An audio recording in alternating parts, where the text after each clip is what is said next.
Hello friends, आप सभी का स्वागत है आपके अपने channel the trade for profits में। Trade with mind not heart. Friends, आज हम निफ्टी एंड बैंक निफ्टी के बारे में डिस्कस करेंगे, डिटेल में एनालिसिस करेंगे और साथ में निफ्टी का पी अभी कौन से स्तर पे स्टैंड कर रहा है उसके बारे में डिस्कस करेंगे। साथ में गाइस टेक्निकल चार्ट का भी एनालिसिस करेंगे कि आपको अभी फिलहाल निफ्टी में और बैंक निफ्टी में बाइंग करनी चाहिए या फिर सेल करना चाहिए या अवॉइड करना चाहिए, उसके बारे में डिस्कस करेंगे।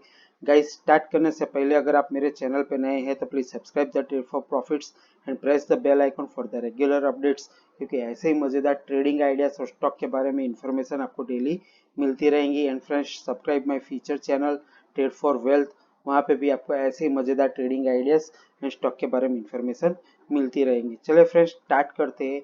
ये निफ्टी का वीकली चार्ट है। मैं वीकली चार्ट आपको इसलिए आपके सामने लेके आया हूँ, मैं डेली या मंथली चार्ट पे अभी फिलहाल नहीं जा रहा हूँ। मैंने वीकली चार्ट इसलिए सिलेक्ट किया हूँ क्योंकि मैं पूरे नेक्स्ट वीक में जो सिनारियो बनता हुआ अभी फिलहाल दिखाई दे रहा है उसके बारे में डिस्कस करने वाला हूँ। गाइस, पहली बात तो यहाँ पे निफ्टी की ये जो ट्रेंड लाइन है उसने अभी फिलहाल मेंटेन रखी हुई दिखाई दे रही। जैसे आप सभी लोगों को मालूम है, निफ्टी ने मार्च मंथ में 7511 का लो बनाया था। वहां से तकरीबन ऑलमोस्ट ये अपना ज्यादातर लॉस कवर कर चुका है। ऑल टाइम हाई से अभी फिलहाल ये 7 to 8% ही दूर है। यहाँ तक कि इसने 20 week and 50 week exponential moving average से ये लगातार 8 हफ्तों से पॉजिटिवली क्लोजिंग देता आ रहा है।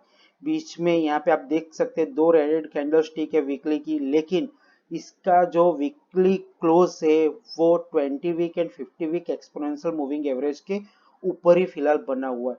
यहाँ तक कि वीकली आरएसआई जो है वो सजेस्ट यहाँ पे कर रहा है कि थोड़ा बहुत ये साइडवेज हो सकता है या थोड़ा बहुत अप ट्रेंड में ये अभी जा सकता है। करेक्शन कब आएगा, कौन से लेवल पे आएगा, वो भी हम डिस्कस करेंगे। गाइस, इसका जो पहला रेजिस्टेंस था उसने वो वहां पे अभी टच नहीं किया है। पहला जो रेजिस्टेंस था 11,732 से लेके 11,750 तक था। वहां तक अभी फिलहाल निफ्टी जाता हुआ दिखाई दे रहा है। डेट मीन्स अभी भी अपने क्लोजिंग लेवल से ये 80 से 100 पॉइंट ऊपर अभी फिलहाल जा सकता है। अगर वहां पे सेलिंग प्रेशर बढ़ा तो ये वहां से रिवर्स लेता है तो ये नीचे में 11,400 से लेके 11,200 तक टूट सकता है। डेट मीन्स अगर ये 11,750 के ऊपर सस्टेन नहीं करता है और वहां से वो रिवर्स लेता है तो 11,400 से लेके 11,200 तक ये टूट सकता है। अगर ये 11,700 750 के ऊपर सस्टेन करता है तो उसका जो दूसरा टारगेट बनेगा वो साइकोलॉजिकल जो लेवल है 12,000 का बनेगा। यहाँ तक कि 12,000 पे उसको स्ट्रॉन्ग सेलिंग प्रेशर झेलना पड़ सकता है, क्योंकि वहां पे अच्छी खासी प्रॉफिट बुकिंग हो सकती है मार्केट में। लेकिन अगर वो 12,000 के ऊपर भी सस्टेन नहीं करता है और साथ में 11,700 750 को तोड़ता है, वैसे ही जैसे मैंने आपको बताया उसका टारगेट 11,400 से लेके 11,200 तक बनेगा। यहाँ तक कि निफ्टी का 50 day week and 20 week exponential moving जो एवरेज है वो 720 से लेके 770 के करीब अभी स्टैंड करता हुआ दिखाई दे रहा है। गाइस, ये जो पिंक लाइन आप देख रहे हैं, पिंक लाइन उसके ऑल टाइम हाई की यहाँ पे रेजिस्टेंस फेस करना पड़ सकता है जो 11,400 के करीब है। गाइस, 12,400 के करीब है। 12,400 तक जाने की अभी फिलहाल क्षमता दिखाई दे रही। गाइस, यहाँ पे जो ये ट्रेंड लाइन ड्रॉ की है ये फर्स्ट ट्रेंड लाइन जहाँ पे क्रॉस हो रही है वहां पे उसका टारगेट 11,750 से लेके 11,770 तक बैठ रहा है अभी। और दूसरी जो ट्रेंड लाइन यहाँ पे जो क्रॉस हो रही है ब्लू लाइन, वहां तक का अगर हम देखते हैं जो टारगेट यहाँ पे क्रॉस होता हुआ दिखाई दे रहा है वो 12,000 से लेके 12,020 तक यहाँ पे दूसरा टारगेट आता हुआ दिखाई दे सकता है अगले हफ्ते में। सिर्फ एक ही कंडीशन होगी, इसको 11,750 के ऊपर सस्टेन करना पड़ेगा। अगर 11,750 के ऊपर सस्टेन नहीं करता है तो ये फॉल्स ब्रेकआउट जैसा दिखाई देगा और वहां पे फिर से टेक्निकल चार्ट का एनालिसिस करना पड़ेगा कि यहाँ से अप निफ्टी कहाँ जा सकता है। अगर 11,750 के ऊपर गाइस सपोर्ट नहीं करता है, उसके ऊपर सस्टेन नहीं करता है, तो डेफिनेटली 11,400 से लेके 11,200 तक निफ्टी आने वाले हफ्ते में गिर सकता है। अगर 11,750 के ऊपर ये बना रहा तो उसका पहला जो टारगेट होगा 12,20 तक होगा, और जो दूसरा टारगेट होगा उसका ऑल टाइम हाई 12,400 के करीब हो सकता है आने वाले हफ्ते में। गाइस एक ही बात मैं बताऊंगा, यहाँ पे विदाउट स्टॉप लॉस ट्रेड करना बहुत ही रिस्की हो सकता है। क्यों रिस्की हो सकता है, चलिए उसके बारे में आपको बताता हूँ। आप देख सकते हैं ये निफ्टी का पीई है, निफ्टी का पीई जो अभी है फिलहाल है 32.98 है। गाइस हिस्ट्री में कभी भी इतना हाई पीई नहीं हुआ है। यहाँ तक कि निफ्टी जब 12,400 अपने ऑल टाइम हाई पे भी था, तब भी निफ्टी का इतना हाई पीई नहीं था। और आप भी जानते हैं जब निफ्टी ने 12,400 का अपना ऑल टाइम हाई बनाया था, उस टाइम पे निफ्टी का पीई 28 के करीब था, और वहां से मार्केट करेक्ट हुआ था। रीजन जो भी था कोविड का रीजन था, उसकी वजह से मार्केट करेक्ट हुआ था, और निफ्टी का पीई 2021 के करीब पहुंच गया था। वहां से निफ्टी ने अभी फिलहाल ऑलमोस्ट अपना पूरा वो लॉस कवर कर चुका है। ओनली 7 to 8% ही बाकी है अपने ऑल टाइम हाई से।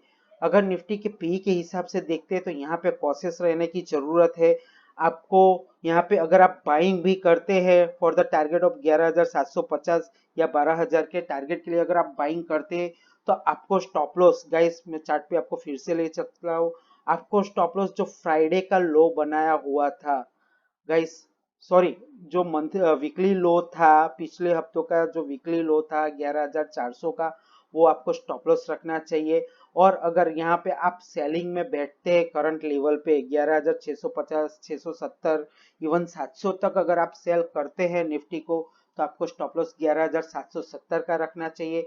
टारगेट नीचे में 11,400, 11,200 तक आपको मिल सकता है आने वाले हफ्ते में। और बाइंग पोजीशन में आपको स्टॉप लॉस 11,400 का रखना चाहिए।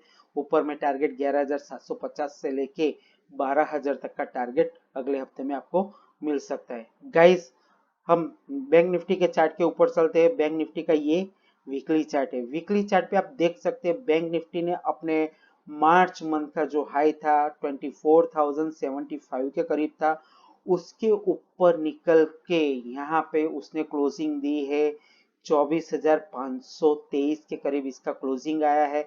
यहाँ तक कि इसका 50 डेमा जो था 24,390, 400 के करीब, उसके ऊपर भी निफ्टी बैंक निफ्टी निकल चुका है। और 20 वीक एक्सपोनेंशियल मूविंग जो एवरेज है 22,380, 22,400 के करीब, उसके ऊपर बैंक निफ्टी कंटिन्यूअसली ट्रेड करता हुआ दिखाई दे रहा है। ये थोड़ा बहुत अभी पॉजिटिव होता हुआ दिखाई दे रहा है, लेकिन इसका जो नेक्स्ट रेजिस्टेंस लेवल बनेगा, जो नेक्स्ट टारगेट बनेगा, वो 25,150 से लेके 25,200 तक का टारगेट आने वाले हफ्ते में दिखाई दे सकता है। डेट मीन्स यहाँ से भी आपको 550 से 600 पॉइंट का गेन यहाँ पे भी बैंक निफ्टी में दिखाई दे सकता है। अगर बैंक निफ्टी 25,150, 25,200 के ऊपर बना हुआ रहता है, तो बैंक निफ्टी का नेक्स्ट टारगेट जो होगा वो 27,000 का होगा। गाइस मुझे मालूम है मैं जो बात कर रहा हूँ 27,000 बहुत ही हाई है, लेकिन सिर्फ एक ही शर्त लागू होती है कि इसको अपने 50 डेमा के ऊपर कंटिन्यूअसली ट्रेड करना पड़ेगा, जो 24,400 के करीब अभी प्लेस होता हुआ दिखाई दे रहा है। उसके ऊपर अगर ये बना रहा तो डेफिनेटली उसका जो टारगेट, फर्स्ट टारगेट 25,150 से लेके 25,200 तक दिखाई दे रहा है। और यहाँ तक कि उसका जो अल्टीमेट टारगेट अगर मैं बोलूँ शॉर्ट टर्म के लिए, तो 27,000 तक ये बैंक निफ्टी जाता हुआ मुझे दिखाई दे रहा है। 27,000 पे इसको स्ट्रॉन्ग रेजिस्टेंस फेस करना पड़ सकता है। उसके वहां से अगर रिवर्स होता है तो डेफिनेटली ये नीचे गिरेगा। अगर ये गाइस 25,150, 25,200 के ऊपर सस्टेन नहीं करता है, तो इसका जो टारगेट बनेगा, यहाँ पे आप सेल कर सकते हैं 25,300 का आप स्टॉप लॉस रख सकते हैं। टारगेट जो बनेगा वो 24,400 से लेके 24,000 तक का टारगेट बनेगा। और अगर आप यहाँ पे बाइंग करना चाहते हैं तो यहाँ पे आपको स्टॉप लॉस 24,000 का स्टॉप लॉस रखना पड़ेगा। और ऊपर में टारगेट आपको 25,150 से लेके 25,200 तक का पहला टारगेट मिल सकता है। और दूसरा टारगेट गाइस वीकली बेसिस पे बहुत ही हाई है, 27,000 तक इसका टारगेट मिल सकता है। डेट मीन्स ये अभी करंट लेवल से भी गाइस 2,000 से 2,500 पॉइंट ऊपर जाने की अभी क्षमता दिखाई दे रही है। यहाँ पे पॉजिटिव साइन थोड़ा बहुत दिखने लगा है। इसीलिए मैंने बोला है कि यहाँ पे आपको कॉशियसली ट्रेड करना चाहिए। विदाउट स्टॉप लॉस ट्रेड करना बहुत ही रिस्की हो सकता है अगले हफ्ते में। गाइस आपको दोनों तरफ के ट्रेड मिल सकते हैं, दोनों तरफ के आप ट्रेड कीजिए, लेकिन आप जो भी ट्रेड करते हैं स्ट्रिक्टली स्टॉप लॉस का फॉलो कीजिए, क्योंकि विदाउट स्टॉप लॉस ट्रेड करना बहुत ही रिस्की है ऐसे मार्केट में। क्योंकि निफ्टी और बैंक निफ्टी दोनों ही अभी फिलहाल स्ट्रांग होते दिखाई दे रहे हैं, लेकिन मार्केट कब रिवर्स करेगा निफ्टी के पीई के बेसिस के ऊपर वो बताना बहुत ही मुश्किल हो रहा है अभी। जैसे कि आरबीआई गवर्नर ने पहले भी बता चुके हैं कि निफ्टी और बैंक निफ्टी स्टॉक मार्केट जो है वो इकोनॉमी की रियल पिक्चर अभी शो नहीं कर रहे। ये रियल पिक्चर जब तक शो होगी, कब होगी उसकी भी भविष्यवाणी करना बहुत ही मुश्किल है। आरबीआई गवर्नर शक्तिकांता दास ने ऑलरेडी पहले ही अपने स्टेटमेंट्स में कह चुके हैं कि निफ्टी और bank Nifty that mean stock market real picture अभी शो नहीं कर रहे। जो रियल इकोनॉमी की पिक्चर है वो अभी स्टॉक मार्केट नहीं दिखाई दे रहा है गाइस। यहाँ पे इसीलिए क्योंकि निफ्टी का पी 33 के करीब है, जो अपनी हिस्ट्री में बहुत ही हाई है। यहाँ पे विदाउट स्टॉप लॉस ट्रेड करना बहुत ही रिस्की है गाइस। आप सभी से रिक्वेस्ट है, प्लीज आप जो भी ट्रेड करते हैं बाइंग करते हैं तो भी आपको स्टॉप लॉस को फॉलो करना चाहिए, और अगर आप सेल करते हैं तो भी आपको स्टॉप लॉस को फॉलो करना चाहिए। गाइस एक बार फिर से मैं आपको समरी दे देता हूँ। निफ्टी में आप बाइंग अगर करना चाहते हैं तो आपको स्टॉप लॉस 11,400 का रखना चाहिए। ऊपर में टारगेट 11,750 से लेके 12,000 तक का टारगेट आपको आने वाले हफ्ते में मिल सकता है। और अगर आप यहाँ पे सेल करते हैं 11,700 720 के करीब करीब अगर आप सेल करते हैं तो आपको स्टॉप लॉस 11,770 का रखना चाहिए। पहला टारगेट 11,400 से लेके 11,200 तक का आपका टारगेट मिल सकता है। और बैंक निफ्टी की अगर बात करें तो बैंक निफ्टी में यहाँ पे आप बाइंग कर सकते हैं। आपको स्टॉप लॉस 24,000 का रखना चाहिए, और बाइंग करते हैं तो उसके लिए आपको टारगेट पहला टारगेट 25,150 से लेके 25,200 तक का मिल सकता है, और दूसरा टारगेट गाइस उसके ऊपर है, हाई है, 27,000 तक का आपको टारगेट मिल सकता है आने वाले हफ्ते में। और अगर आप बैंक निफ्टी को सेल करते हैं तो आपको स्टॉप लॉस 25,300 का रखना चाहिए, और नीचे में टारगेट 24,400 से लेके 24,000 तक का टारगेट आपको आने वाले हफ्ते में शायद मिल सकता है। गाइस दोनों तरफ के ट्रेड करना पॉसिबल है और दोनों तरफ के ट्रेड हो सकते हैं इस मार्केट में। निफ्टी ये ऊपर भी जा सकता है और नीचे भी जा सकता है, अभी कहना बहुत ही मुश्किल हो रहा है क्योंकि निफ्टी का पी बहुत ही हाई अभी चल रहा है। चार्ट के ऊपर निफ्टी और बैंक निफ्टी अभी फिलहाल बहुत ही स्ट्रांग दिखाई दे रहा है। निफ्टी तो बहुत ही स्ट्रांग दिखाई दे रहा है, लेकिन बैंक निफ्टी में अभी उतनी स्ट्रेंथ दिखाई नहीं दे रही, थोड़ी बहुत वीकनेस भी आ सकती है। एक वीकली कैंडल जो बहुत ही हाई बनी है उसके ऊपर से डिसाइड करना बहुत ही मुश्किल है गाइस। इसीलिए आपको विदाउट स्टॉप लॉस ट्रेड नहीं करना चाहिए। आशा है दोस्तों कि आपको ये मेरा वीडियो अच्छा लगा होगा। प्लीज लाइक और शेयर जरूर कीजिएगा, और अगर आप मेरे चैनल पर नए हैं तो please subscribe the trade for profits and press the bell icon for the regular updates. And guys subscribe my feature channel trade for wealth, वहां पे भी आपको मजेदार ट्रेडिंग आइडियाज और स्टॉक के बारे में इंफॉर्मेशन मिलती रहेगी।